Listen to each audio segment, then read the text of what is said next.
Welcome to my channel. Imagine standing on the flight deck of the world's most powerful warship, the USS Ronald Reagan. Jet engines scream around you. The air smells of fuel and salt. The Arabian Sea is calm. Radar screens are clear. And for a brief moment, it feels like just another routine patrol. Then everything changes. A red warning light flashes inside the Combat Direction Center. Radar operators spot not one, but multiple high-speed contacts closing fast. At first, they assume it's a glitch. Maybe aging Iranian aircraft, the kind that usually pose little real danger. But when visual confirmation comes in, the blood drains from the captain's face. These aren't rusted relics from the 1970s. They are sleek, twin-engine fighters with thrust vectoring capabilities, Russian-made SU-30 flankers, flying under the Iranian flag. And they're locking their targeting radars directly onto the carrier. What happens over the next few minutes doesn't just bend protocol, it nearly breaks the peace of the entire Middle East. To understand why this moment was so terrifying, we need to rewind. For decades, the Persian Gulf has been a game of cat and mouse. U.S. carriers sail through international waters. Iran responds with speedboats, drones, and occasional flyby. Annoying? Yes. Existentially threatening? Not really. American firepower has always been overwhelming. But intelligence circles have been whispering for years that the game was about to change. Iran, they said, was upgrading its air force with Russian help. Not minor upgrades. A complete transformation. Trading clunky, Vietnam-era jets for some of the most maneuverable fighters on the planet. When those radar signatures appeared on the screens of the Ronald Reagan, the rumors became reality. The SU-30s didn't wander into the area by accident. They executed a tactical pincer maneuver, a move that screams advanced training and coordination. This wasn't a patrol. It was a simulated attack run. Inside the carrier's nerve center, tension spiked instantly.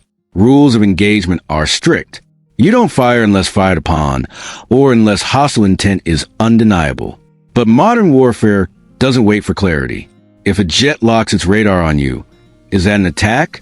If weapon bays open, is it already too late? The admiral had seconds to decide.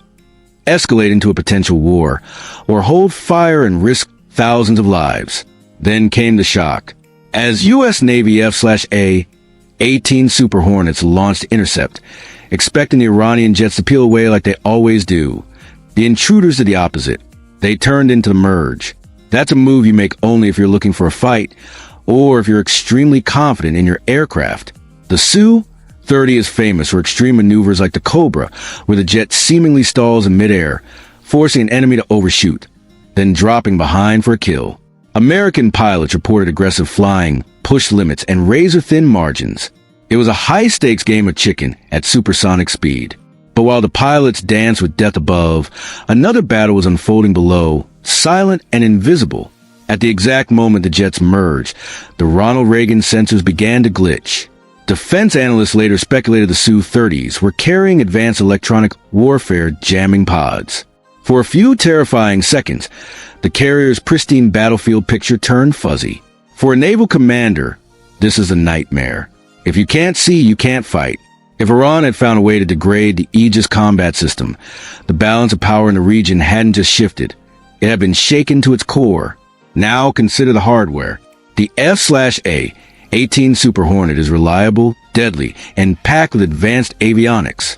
But in a pure dogfight, a knife fight in the sky, the SU-30 has aerodynamic advantages, massive engines, extreme maneuverability, brutal close-range performance. This wasn't going to be a movie-style turkey shoot. It would be a brutal, uncertain brawl. On the deck of the Reagan, ground crews raced. Alert 5 aircraft screamed off the catapults. The sound hit like a physical force. This wasn't a drill. This was a message. We will not be bullied.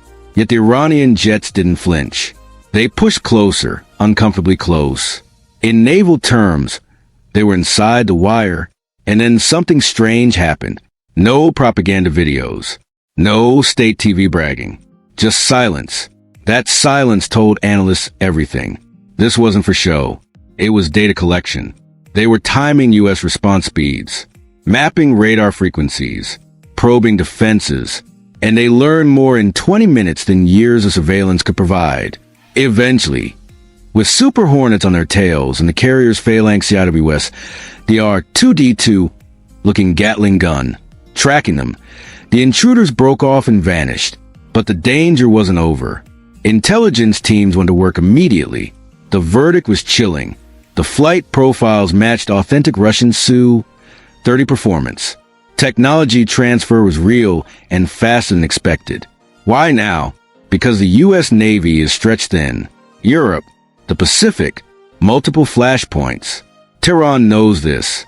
By pressuring a U.S. carrier, they forced Washington to divert assets, weakening American presence elsewhere. It was intimidation by strategy.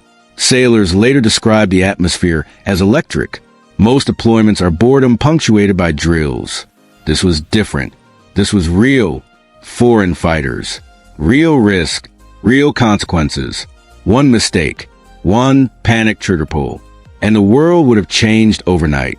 Rumors later emerged that the Ronald Reagan may have used a classified non-kinetic weapon, possibly directed energy or high-power microwaves, to disrupt the jet's electronics. That might explain why the Su-30s suddenly disengaged. If true, it means the real battle was never visible. And there's more.